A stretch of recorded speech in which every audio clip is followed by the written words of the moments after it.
আসসালামু আলাইকুম। নতুন একটা রেসিপিতে সবাইকে স্বাগতম। আশা করি সবাই ভালো আছেন। আমিও ভালো আছি আলহামদুলিল্লাহ। সেমাই দিয়ে মজার একটা রেসিপি তৈরি করে দেখাবো। এই রেসিপির নাম হচ্ছে সেমাইয়ের কাটুরি। আর এখানে আমি একটা প্যান চুলায় বসিয়ে দিয়েছি, অবশ্য চুলাটা এখনও ধরাইনি। আর প্যানের মধ্যে আমি আগে থেকে জাল করে রাখা গরুর দুধ, এক কাপ থেকে সামান্য একটু বেশি হবে গরুর দুধ নিয়েছি। আর এর সাথে দিয়ে দিব স্বাদ অনুযায়ী চিনি। আপনারা যে যেমন মিষ্টি খেতে চান ওই রকম করে মিষ্টিটা দিয়ে দিবেন। আর এগুলো কিন্তু সব কিছু আগেই চুলা ধরানোর আগেই মিশিয়ে নিতে হবে। সামান্য একটু লবণ দিয়ে দিব। আর যারা মিষ্টি খাবারে লবণ পছন্দ করেন না তারা স্কিপ করতে পারেন এই লবণ দেওয়াটা।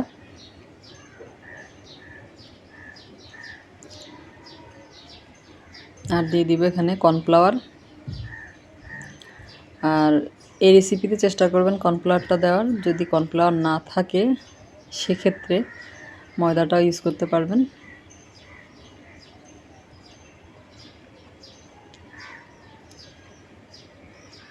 এখানে আমি 2 চা চামচের মতো কর্নফ্লাওয়ার ব্যবহার করেছি। দিয়ে দিব সুন্দর একটা সুঘ্রাণের জন্য ভ্যানিলা এসেন্স দিয়ে দিয়েছি আমি এখানে 1 চা চামচের মতো।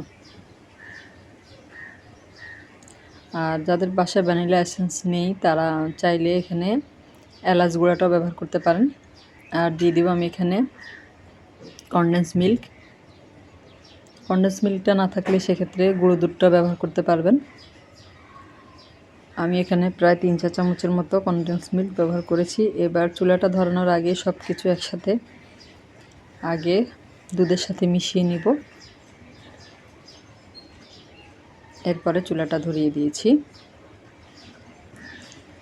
চুলাটা ধরিয়ে দিয়ে অনবরত নেড়েচেড়ে আমি এটা ঘন করে নিব। আর এটা ঘন হতে কিন্তু বেশি সময় লাগবে না, যেহেতু কর্নফ্লাওয়ার ব্যবহার করেছি। 2 থেকে 3 মিনিটের মধ্যে কিন্তু এটা ঘন হয়ে যাবে। এই যে ঘন হয়ে এসেছে।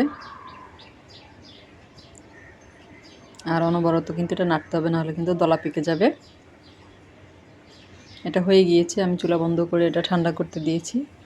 চুলায় এখানে আরেকটা প্যান বসিয়ে দিয়েছি। প্যানের মধ্যে আমি এখানে গরম হয়ে গেলে এখানে 2 চা চামচের মতো বাটার দিয়ে দিয়েছি।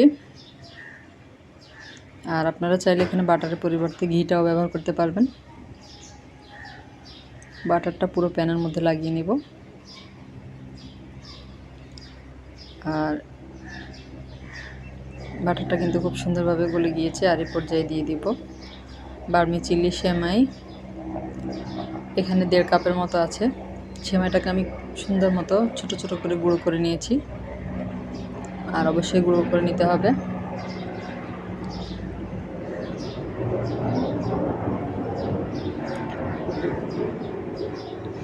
আর যারা রেসিপিটা দেখতে শুরু করেছেন একটা লাইক দিতে ভুলে গেছেন তারা একটা লাইক দিয়ে পুরো রেসিপিটা জুড়ে আমার সাথে থাকবেন, অনুরোধ রইল। আর যারা আমার চ্যানেলে নতুন, আজকে প্রথম ভিডিও দেখছেন, যদি রেসিপিটা ভালো লাগে আর আমার চ্যানেলটাকে সাবস্ক্রাইব করা না থাকে সেক্ষেত্রে আমার চ্যানেলটাকে সাবস্ক্রাইব করার অনুরোধ রইল। চ্যানেলটাকে সাবস্ক্রাইব করে পাশে থাকা বেল বাটনটা অল অপশনে প্রেস করে দেবেন। এতে করে আমি পরবর্তীতে যত ভিডিও দিব তার নোটিফিকেশন সবার আগে আপনাদের কাছে পৌঁছে যাবে। বাটারের সাথে আমি সেমাইটাকে বেশিক্ষণ ভাজার দরকার নেই, এই 1 মিনিট 1.5 মিনিটের মতো একটু ভেজে নেব। চুলার আঁচটা কিন্তু মিডিয়াম লোতে আছে। মিডিয়াম লোতে রেখেই এই কাজটা করতে হবে, নাহলে কিন্তু নিচে থেকে সেমাইগুলো পুড়ে যাবে। 1 থেকে 1.5 মিনিটের মতো সেমাইটা যখন ভাজা হয়ে যাবে তখন এর মধ্যে আমি দিয়ে দিব আগে থেকে জাল করে রাখা গরুর দুধ। আর গরুর দুধের পরিমাণটা কিন্তু এখানে বেশি লাগবে না, 1 কাপ পরিমাণ দিলে হবে। অর্থাৎ সেমাইটা বুঝে দিবেন, যতটুকু সেমাই ব্যবহার করবেন ওই হিসেবে দিতে হবে। আর এই দুধটা দেওয়া কিন্তু সেমাইটা একটু সেদ্ধ হওয়ার জন্য, আর সেদ্ধও হবে, পাশাপাশি সেমাইটা নরম হয়ে যাবে। আর দুধ দেওয়ার পরে আমি এখানে দিয়ে দিলাম স্বাদ অনুযায়ী চিনি। আর এসব ডেজার্ট আইটেম কিন্তু একটু মিষ্টি না হলে ভালো লাগে না।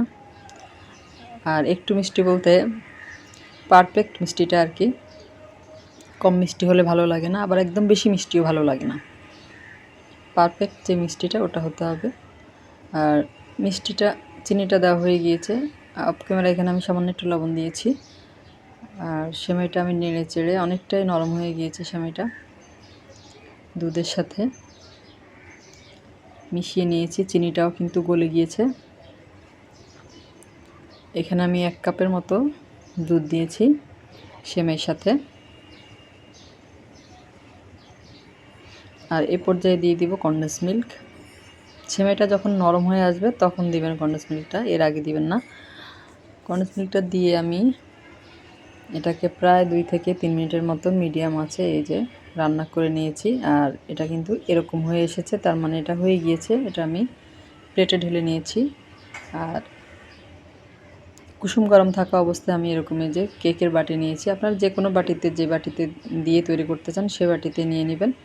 আর উপরে আমি এখানে বাটারের যেই কাগজটা ছিল ওটার মধ্যে দিয়ে একটু বাটির শেপ তৈরি করে নেব।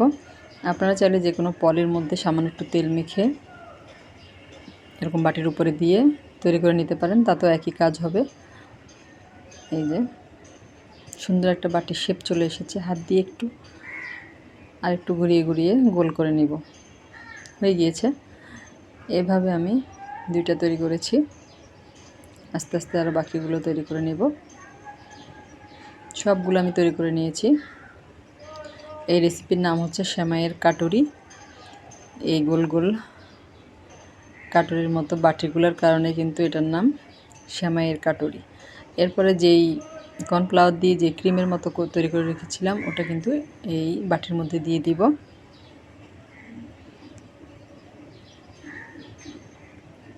আর ঠান্ডা ঠান্ডা এই ডেজার্টটা খেতে কী যে মজা লাগে, বাসায় যদি একবার তৈরি না করেন তাহলে কিন্তু বুঝবেন না। এখন অনেক গরম পড়তেছে, ঠান্ডা ঠান্ডা এই ডেজার্টটা খেতে গরমে অনেক ভালো লাগে। অবশ্যই বাসায় এই রেসিপিতে একবার ট্রাই করে দেখবেন। রেসিপিটা কেমন লাগলো অবশ্যই কমেন্ট করে জানাবেন। পুরো বাটিগুলোর মধ্যে আমি এই ক্রিমটা দিয়ে নিব।